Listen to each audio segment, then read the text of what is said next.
encontramos nuevamente visitando al doctor Teddy González Rabanal, esta vez para conocer cuáles son las responsabilidades del vendedor de un bien inmueble. Doctor, bienvenido, gracias por recibirnos también en su estudio. Muchas gracias.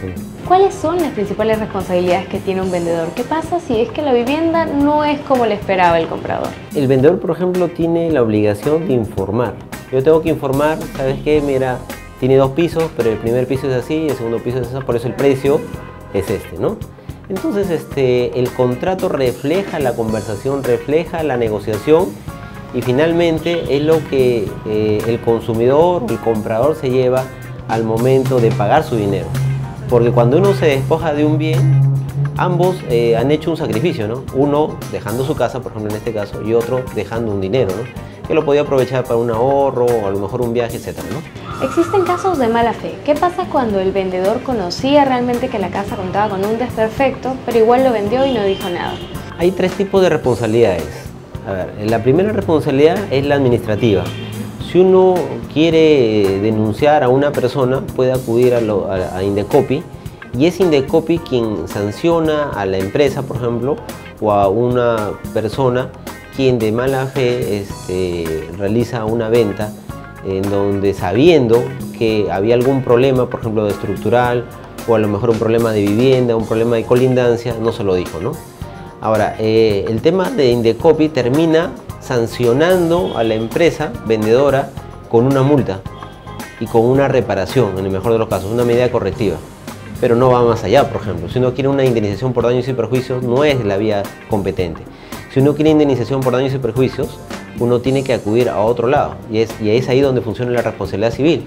Ahora, si hay una mala fe y se produce un daño irreparable, por ejemplo, contra la vida, el cuerpo y la salud, o existen lesiones, el facultado para interponer la denuncia lo hace ante el Ministerio Público y es el Ministerio Público quien puede llegar a determinar un tipo de responsabilidad y se lo comunica a un juez y el juez es el que puede determinar el tipo de responsabilidad penal y puede incluso determinar una sanción que es una prisión y que es una sanción personal, ¿no? Entonces algo un poco más grave, ¿no?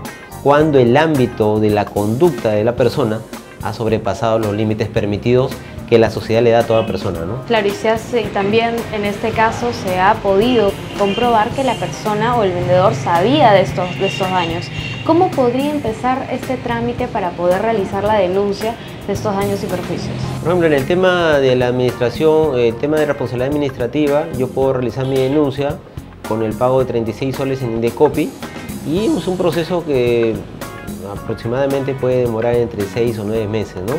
Tiene dos instancias y en donde si uno tiene los medios probatorios adecuados y tú tienes la razón en base a esos medios probatorios, Indecopi sanciona a la empresa, ¿no? Entonces, y dispone las medidas correctivas necesarias, ¿no?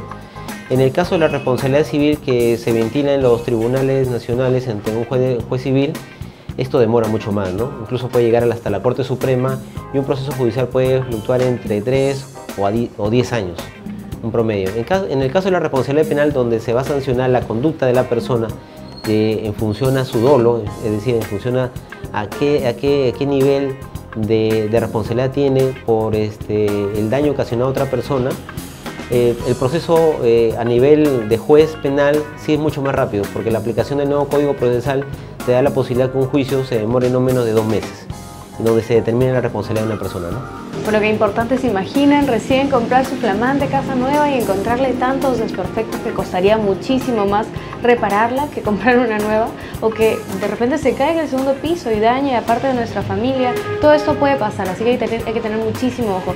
¿Usted cree que en estos casos se puede llegar a una conciliación? Yo creo que lo único conciliable, por ejemplo, es el tema de los daños personales, ¿no? De los daños económicos, ¿no? En ese sentido sí se puede hacer una conciliación, ¿no? Se visita un centro de conciliación privado que en Piura hay varios, ¿no? Hay que ver cuál es el que más se adecua a las condiciones también económicas de las dos partes. Las dos partes acuden y pueden ahí, como te decía, en lugar de disponer de 8 o 10 años, en menos de 1 hora, limar las asperezas, limar el conflicto y poder transar económicamente cuál es el problema a solucionar, ¿no? Por supuesto, entonces ya saben ustedes como vendedores tienen dos posibles soluciones. Al momento de vender, sanear bien el inmueble o de lo contrario comunicar estas fallas y llegar a una negociación que ambas partes estén de acuerdo. Por supuesto que todo esto tiene muchísimas más aristas y que podrán también preconsultarle en cualquier momento al doctor que está presto para resolver todas sus dudas. Con nosotros será una próxima oportunidad. Doctor, gracias por recibirnos.